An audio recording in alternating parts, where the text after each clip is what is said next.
अपने बाप को खीर बना के ले जा रही है, उसमें से खीर निकाल करके उसको खिलाती है, उसको खीर पहुंचती, पायस। उसको हमारे यहाँ हिंदू माइथोलॉजी में पायस को अमृत माना जाता है। पायस जो है, खीर जो है, वो अमृत है। कोई बहुत ज्यादा उपवास किए हुए हो 5-7-10 दिन का, उसको बिल्कुल गले हुए चावल की और थोड़ी वैसी खीर दे दो, वो अमृत का काम करती है। ये सच्ची बात है, झूठ नहीं। तो बुद्ध को वो अमृत पेट में पहुंचता है, जीवन लौटता है, थोड़ी शक्ति आ जाती है। आधा घंटा 1 घंटा में वो थोड़ा होश में आ जाता है, थोड़ा होश में आ जाता है। होश में आ जाने के बाद में फिर वो उसको लड़के को कहता है, बस अब ठीक है, अब तो भले जा, उसको जाने देता है और खुद वहीं वट वृक्ष के नीचे बैठ जाता है। अब चिंतन की प्रक्रिया दोबारा नए सिरे से शुरू होती है, दोबारा नए सिरे से वो ढूंढता है आत्मा को, परमात्मा, फलाना, अमका ढमका, जो दुनिया भर का उसने सुना था, वो सब चीजें वो सब उसके दिमाग में चली जा चुकी है। 30-32 दिन में वो सब खलास हो चुका है। अब सब साफ है, बिल्कुल क्लियर है मामला, और अमृत भीतर पहुंच चुका है। वो अमृत उसको नया जीवन उसने दिया है। उस नए जीवन के बाद में फिर वो नए सिरे से सोचना शुरू करता है कि बात क्या है, मैंने कहाँ शुरू किया, कहाँ से गड़बड़ हुई, क्या बात थी, कैसे था, क्या है सच्ची बात, क्या है, किस तरह से इसका पता लग सकता है। वो ढूंढता है, बैठा रहता है। बस वहां उस वृक्ष के नीचे उसको, जब वो अपने आप को परम शांति उस तरह की स्थिति में वो ढूंढता है और वो गहरे में उतर जाता है, बस उसको बोध हो जाता है, उसको सच्चाई का पता लगता है।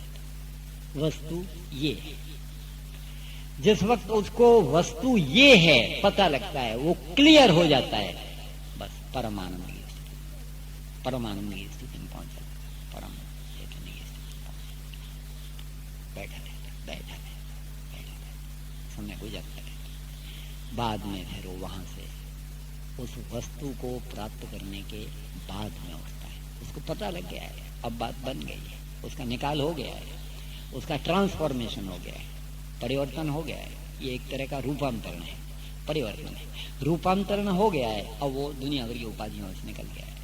बाद में फिर जब धीरे धीरे वो और लोगों के संपर्क में आता है, कुछ होता है, तो अब उसको फिर विचार पैदा होता है, चिंतन पैदा होता है, मेरे को हुआ, मैंने अपने अनुभव से क्या सीखा, क्या वास्तविक वस्तु है, लोगों को मैं क्या मदद कर सकता, क्या कुछ रास्ता मिल सकता। जो तुमने बात की थी वहीं से वही बात आ जाती है। बुद्ध ने अब अपने हिसाब से बात को समझा करके लोगों के सामने रखा। बुद्ध का जो मार्ग है, बुद्ध ने जो अपना दर्शन दिया, अपने जीवन का निचोड़ लोगों को दिया, वो उसका मार्ग मध्यम मार्ग कहलाता है। मध्यम मार्ग है, अति उधर भी नहीं और अति इधर भी नहीं। न इस अति के छेड़े पे तुम जाओगे तो भी कुछ मिलने वाला नहीं, चाहे भोग की यति हो, भोग की अति हो, कुछ नहीं है। और अगर इधर त्याग की अति हो तो उधर भी कुछ नहीं। भोग और त्याग, एक तरफ भोग है, दूसरी तरफ त्याग है, त्याग की अति है, और उधर भोग की अति है। योग न त्याग में है न भोग में है, याद रखना। योग त्याग और भोग दोनों के बीच में कहीं है,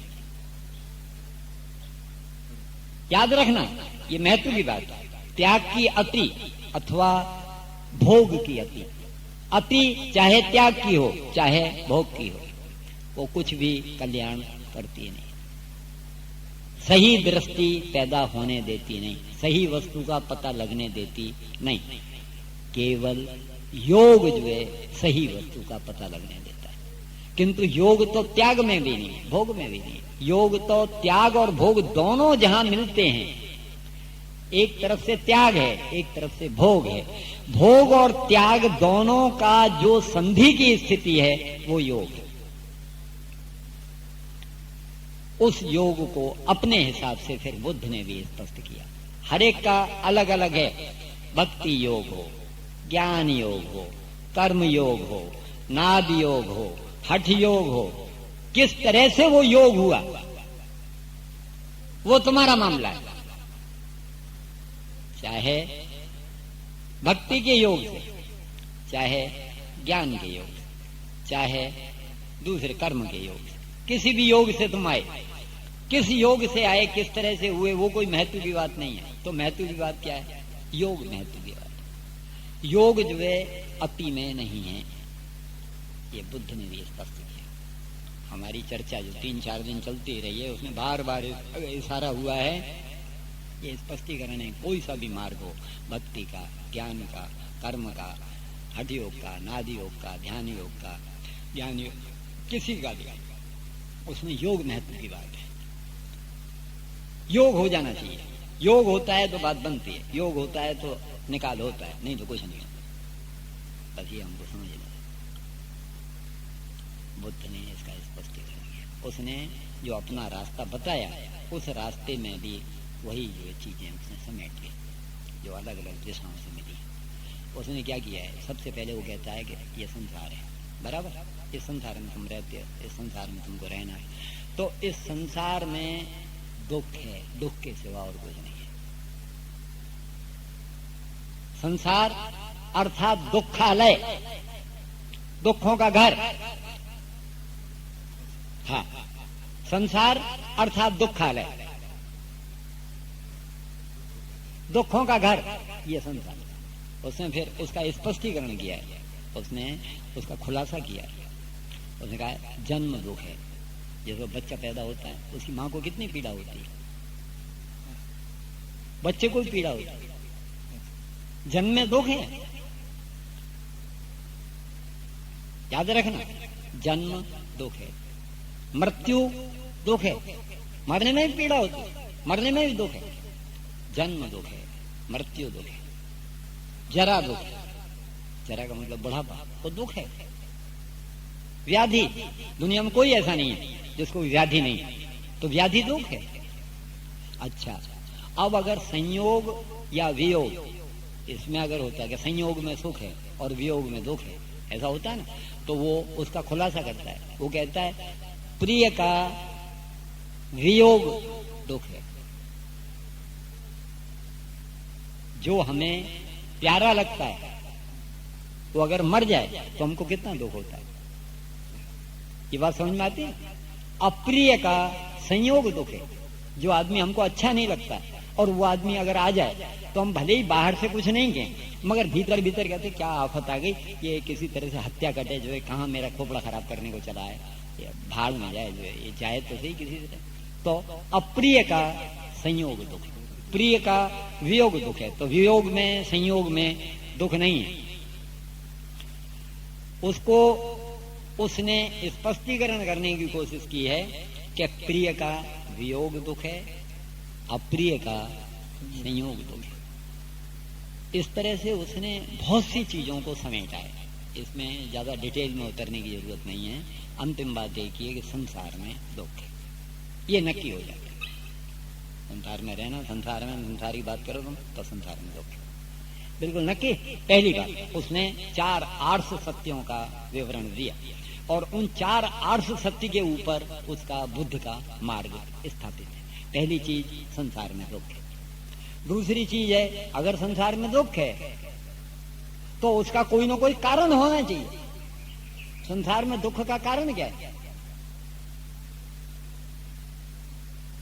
संसार में दुख का कारण होना चाहिए। दुख का कारण क्या है? उसने खोजा और उसने उसका खुलासा किया। उसने कहा भाई देख, लालसा दुखों का कारण है। हाँ, लालसा अर्थात इच्छा। इच्छा है तब तक दुख, इच्छा नहीं है तो कोई दुख नहीं। तुम्हें किसी भी बात की इच्छा हो। अच्छा, उसने भी वही मूल बात, जिजीविषा की बात आती है। पहले शायद हमारे पहली चर्चा में ये बात आ चुकी है कि जिजीविषा एक इच्छा पैदा होती है। कोई भी मरना नहीं चाहता, दर एक जीना चाहता है। तो वो जो जीने की इच्छा है वो पहली बात है, और उसकी जब संतुष्टि हो जाती है तो उस एक में से 3 पैदा होती हैं, पुत्तेषणा, वित्तेषणा, लोकेषणा। वो तीनों जो पैदा होती हैं वो उस एक में से। तो उसने भी वही बात का इशारा किया कि भाई जिजीविषा, मूल जो इच्छा है, मूल जो लालसा है, वो जीने की लालसा है, वो दुख। दुख का, सभी दुखों का मूल कारण तुम्हारी जीने की इच्छा। तुम जो मरना नहीं चाहते हो, वो मरना न चाहना, बस वो दुख का मूल कारण है। बराबर। तो ये दुख का कारण है लालसा। कोई भी लालसा हो, लालसा मात्र जो है दुख का कारण है। जहां भी कोई भी लालसा है वहां दुख, जहां कोई भी इच्छा है वहां दुख। इच्छा नहीं है, इच्छा रहित, तो कोई दुख भी नहीं। दुख का आधार इच्छा। तो उसने कहा कि अगर ये दुख है और इसका ये कारण है, तो इसका निवारण का कोई ना कोई उपाय भी होना चाहिए। अगर जो है दुख का कोई कारण है, तो उस दुख के निवारण का उपाय भी तो होना चाहिए। ये बात समझ में आती है ना। तो तीसरा आर्ष सत्य उसने दिया। पहला आर्ष सत्य संसार में दुख है, दूसरा आर्ष सत्य ये है कि उस दुख का कारण है, और तीसरा आर्ष सत्य है कि दुख का कारण का निवारण है। दुख के कारण का निवारण है। निवारण का मतलब है उससे बच के निकलने का उपाय। उसने उपाय बताया। उसका जो मार्ग है, उपाय जो है, वो अष्टांग योग कहता है। उसका अपना अष्टांग योग है, पतंजलि का अष्टांग योग नहीं, मगर वो बात ऐसी है, वो उसने अपना सम्यक मार्ग जो है, सम्यक का मतलब है बीच का, एक तरह से उचित मार्ग। तो उसने उसमें 8 चीजों को समेटा। वो सब 8 चीज क्या है, वो गिनती की बात बाद में आ जाए। सम्यक वाचा, सम्यक कर्मणा, सम्यक आजीविका, सम्यक दृष्टि, सम्यक ज्ञान, इस तरह से उसने 8 चीजों को अपने उसमें जोड़ दिया। उचित बात कहनी, सम्यक वाचा, वाचा में कोई गड़बड़ बात मुंह से निकलने नहीं। सम्यक दृष्टि में अपना उचित वस्तु देखनी, खोटी वस्तु देखवानी तैयारी राखवी नहीं। सम्यक आजीविका, आजीविका का मतलब है अपनी जो धंधा का जो रास्ता है जिससे हमको पैसा मिलता, हमारी आजीविका है। तो आजीविका वो सम्यक मार्ग से, उचित मार्ग से, अनुचित रास्ते की आजीविका चाहिए नहीं। सम्यक ज्ञान, उसको सही ज्ञान, सही समझ रहे। अभी बात होती थी 2 मिनट पहले कि सही समझदारी हो ना समझिए खेल, सही समझदारी हो बात बन जाती है। तो उसने इस तरह से 8 चीजों को समेटा, और उन 8 को उसने वो मध्यम मार्ग दिया। ये तीसरी स्थिति, ये तीसरा आर्ष सत्य। बुद्ध की जो वास्तविक स्थिति है, जो उसने स्पष्टीकरण किया है, उस स्पष्टीकरण की स्थिति में ये उसका मध्यम मार्ग, बीच का रास्ता। इस बीच के रास्ते के साथ तुम इस बात को समझ सकते हो कि अति का छेड़ा चाहे भोग का हो, अति का छेड़ा चाहे त्याग का हो, बुद्ध के जीवन में है। अति का भोग है, उसको पता ही नहीं था कि कोई दुख जैसी वस्तु होती है। सारा जीवन उसका निकल गया।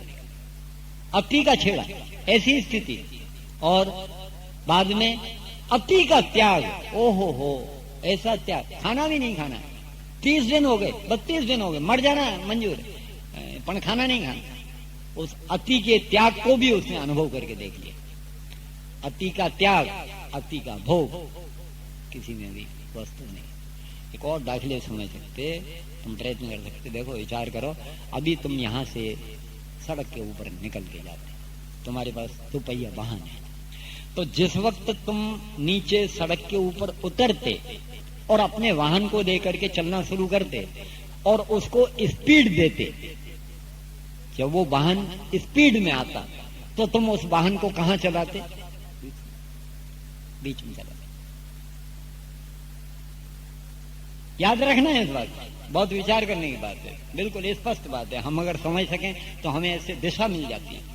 वाहन जब हमको चलाना है तो हमको बीच में रखना पड़ेगा, स्पीड में रखना है तो बीच में रखना पड़ेगा। उसके आमने सामने कोई गड़बड़ नहीं होना चाहिए, पीछे से भी कोई वाहन नहीं आना चाहिए, आमने सामने से भी कोई वाहन नहीं आना चाहिए, तो वो स्पीड में जा सकेगा।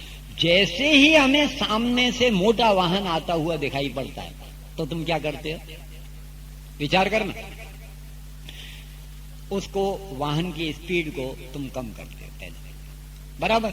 और जब वाहन की स्पीड कम हो जाती है तब तुम एक बाजू में उसको ले लेते, बराबर।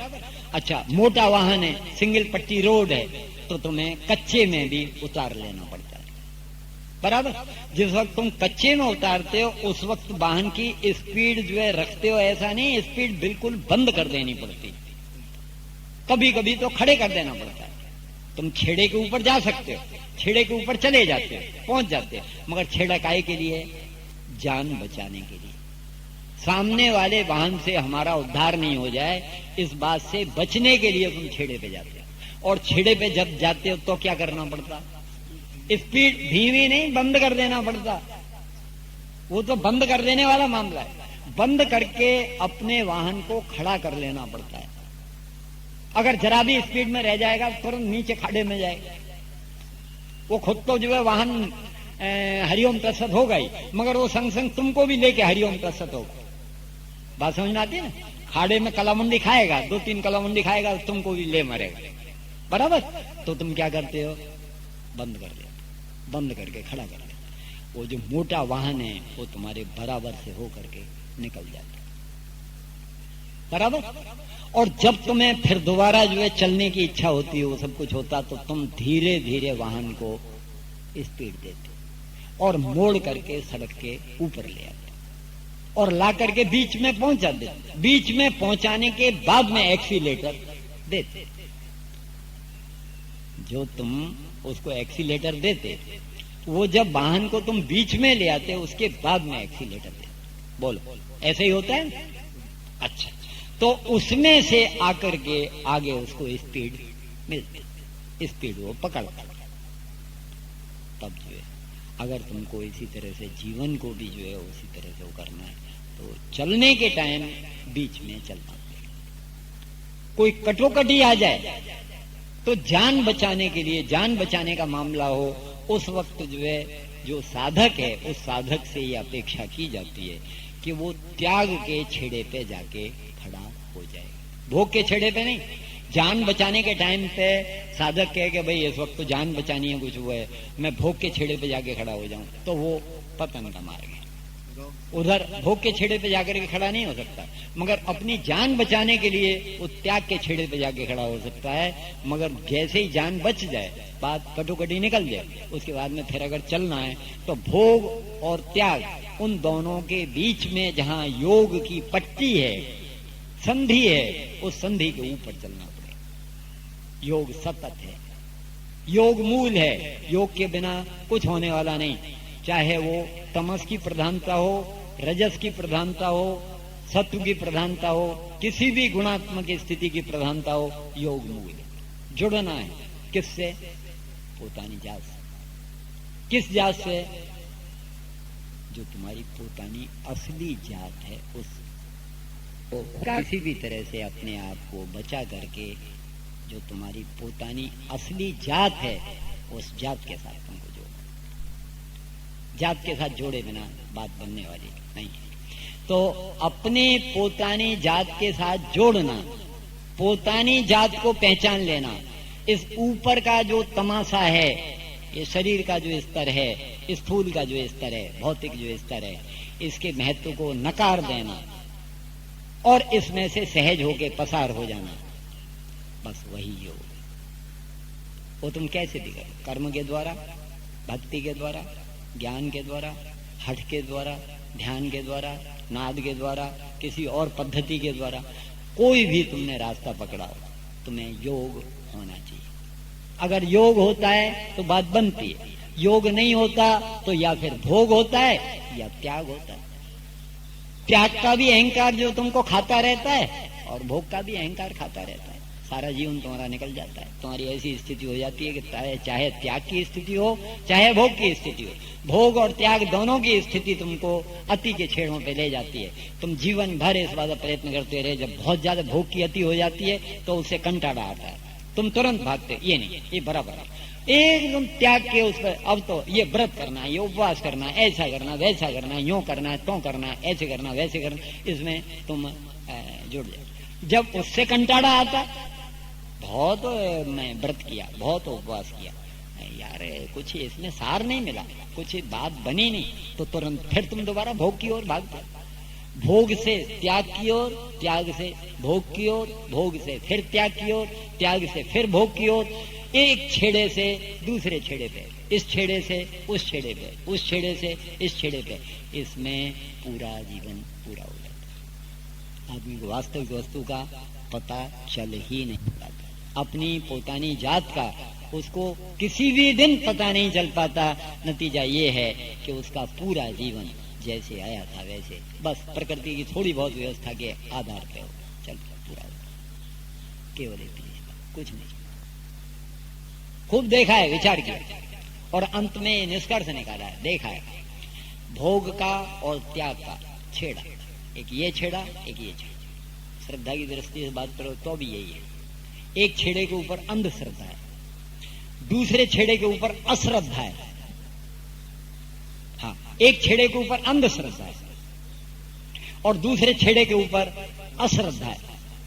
अंधश्रद्धा से जब कंटाड़ता है, कल जैसे बातचीत हुई थी, परसों बातचीत हुई थी, उसमें आया था जब गौतम दादा का ये हो जाता है यहाँ कुछ नहीं है, तो वहां से भागता है, अंधश्रद्धा को छोड़ता है और छोड़ करके उसकी स्थिति क्या बनती है?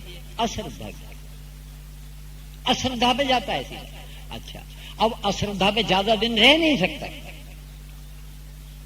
अश्रद्धा के ऊपर ज्यादा दिन रह नहीं सकता। क्यों? किस लिए? इसलिए रह नहीं सकता कि मूल श्रद्धा का केंद्र उसके भीतर छिपा हुआ है।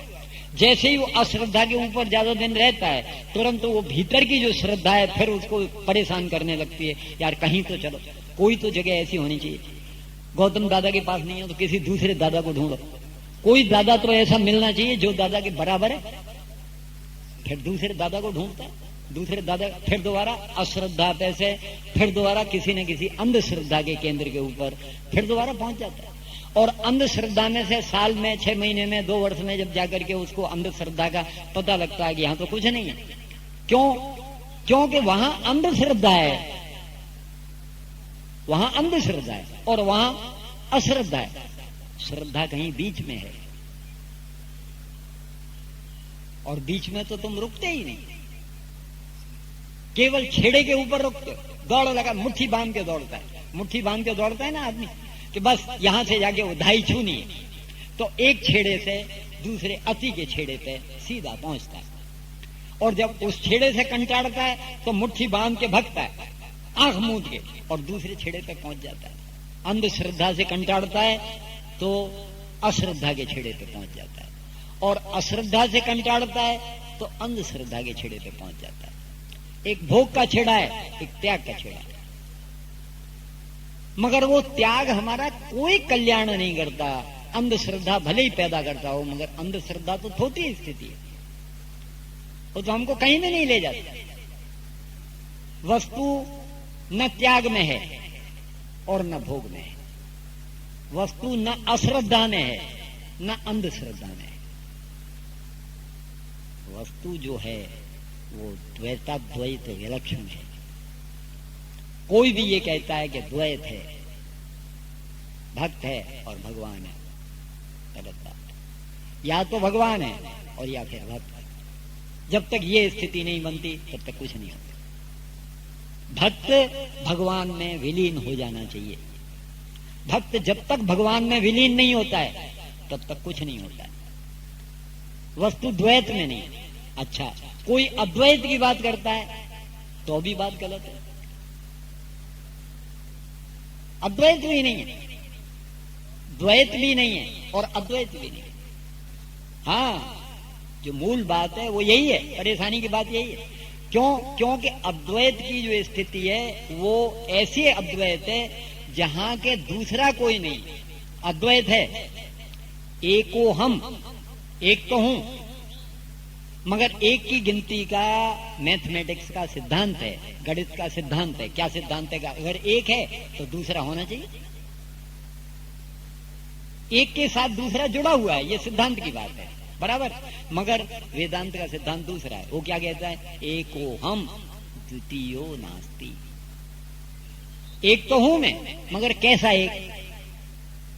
जहां के दूसरा है ही नहीं, ऐसा एक हो तो बात सच्ची है, मगर वो बात तो बनती ही नहीं।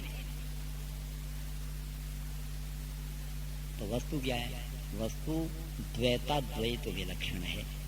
द्वैत से और अद्वैत से, अद्वैत वाला भी जब जिद करता है कि वो अद्वैत है तो वो अधूरी बात है, और द्वैत वाला जब जिद करता है कि नहीं वो दो हैं तो वो भी अधूरी बात है। वस्तु द्वैत और अद्वैत दोनों से विलक्षण है। वस्तु द्वैताद्वैत विलक्षण है, याद रखना है इस बात, भूलना नहीं, इसके बिना बात नहीं बनेगी। कबीर का एक दोहा है, वो कहता है, बहुत अच्छी बात कही है, बहुत बड़ी बात कही है, शायद इतनी बड़ी बात कह दी है कि जरा सी बात में उसने सब कुछ खुलासा कर दिया। कबीर कहता है, वो कहता है, जो है कहूं तो है नहीं। मैं अगर ये कहता हूं कि वो है अर्थात परमात्मा है, ये कहता हूं तो मैं साबित नहीं कर सकता, मेरे पास कोई साबिती नहीं है। मैं जानता हूं, मुझे मालूम है कि है, मगर मैं साबित नहीं कर सकता, तो फिर दूसरा कैसे मानेगा? मानेगा ही नहीं। है कहूं तो है नहीं, और ना है कहूं तो ना है। अगर मैं ये कहता हूं वो नहीं है तो वो बात गलत है, क्योंकि मैं जानता हूं कि वो है। विचार करना, बहुत बड़ी बात कह दी। वो कहता है कि है कहूं तो है नहीं, क्योंकि मैं साबित नहीं कर सकता। साबित नहीं कर सकता इसलिए है कहना मेरी बात अधूरी है, बराबर। और अगर ये कहता हूं कि वो नहीं है तो भी मेरी बात अधूरी है, क्योंकि मैं जानता हूं कि वो है। विचार तो करो, कितनी बड़ी बात कह दी। उसने कहा है कि है कहूं तो है नहीं, और ना है कहूं तो ना है। नहीं वाली बात भी अधूरी। तो आगे की लीटी में उसका खुलासा करता है, वो कहता है और ना के बीच में, है और ना, याद रखना, है और ना के बीच में आप और रहो समाये।